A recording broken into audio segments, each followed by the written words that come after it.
मुझे नहीं लगता कि इस प्रकार की कोई बातचीत या इस प्रकार का कोई कॉन्स्टिट्यूशनल प्रोविजन होगा।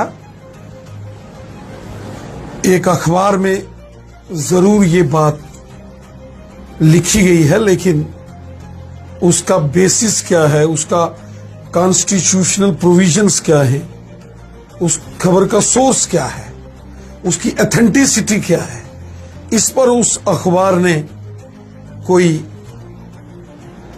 खुलासा नहीं किया है।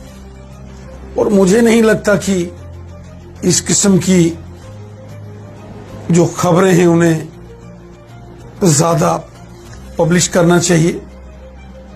उसका सोर्स क्या है, उसकी जो कॉन्स्टिट्यूशनल वैल्यू कितनी है, ये भी जो बड़े कानूनी जो दानिश्वर लोग हैं उनसे एक बार स्टडी करना पड़ेगा। मुझे तो लगता है कि ये उस अखबार ने इस प्रकार की न्यूज क्यों छापी है, इसका रीजन तो उन्हीं को मालूम। साहब ने कहा कि मेरे जो एमएलए हैं उनको डराया जाता है, धमकाया जा रहा है, और अब इस तरह की खबर छापना, मुझे पता है किसके जरिए किसको बोला गया कि इस खबर को छपवाएं, उसके बाद इस तरह खबरें जम्मू कश्मीर फैलाएं। मुझे नहीं लगता कि एक किसी न्यूज़पेपर में, किसी अखबार में इस किस्म की अगर खबर छपेगी तो किसी एमएलए को डरने की, घबराने की या परेशान होने की जरूरत मुझे नहीं लगता कोई होगी। एक अखबार है, उसका कोई सोर्स होगा, उसने कोई कानूनी पहलू स्टडी किए होंगे, वो भी उसको बताना चाहिए उस न्यूज़पेपर को। लेकिन यहां तक जम्मू कश्मीर को स्टेटहुड और स्टेटहुड का दर्जे के बाद फिर से इलेक्शन का कोई प्रोविजन मुझे नहीं लगता कि, ना ही मैंने ऐसा कोई प्रोविजन पढ़ा है और ना ही मैंने ऐसी कोई बात कहीं सुनी है। पिछले दिनों हमारे ऑनरेबल प्राइम मिनिस्टर मोदी साहब कटरा में आए थे। उन्होंने जब रेल को हरी झंडी दिखाकर कश्मीर की ओर रवाना किया, उस वक़्त भी, उसके बाद भी हमारी उनसे मुलाकात हुई।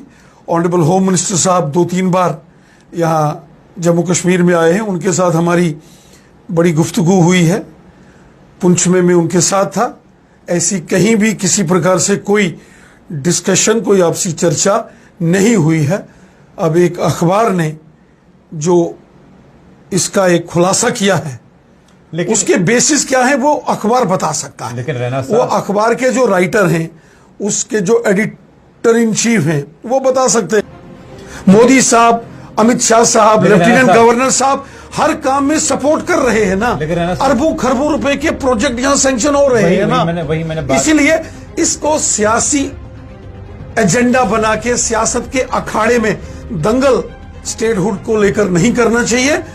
जम्मू कश्मीर की हुकूमत को मरकज की हुकूमत के साथ मिलकर जम्मू कश्मीर की बेहतरी के लिए, यहाँ के नौजवानों की बेहतरी के लिए, यहाँ के डेली वेजर्स की बेहतरी के लिए, यहाँ के एसपीओज, वीडीसीज, यहाँ के डेवलपमेंट के लिए हम क्या कर सकते हैं वो प्लान करना चाहिए।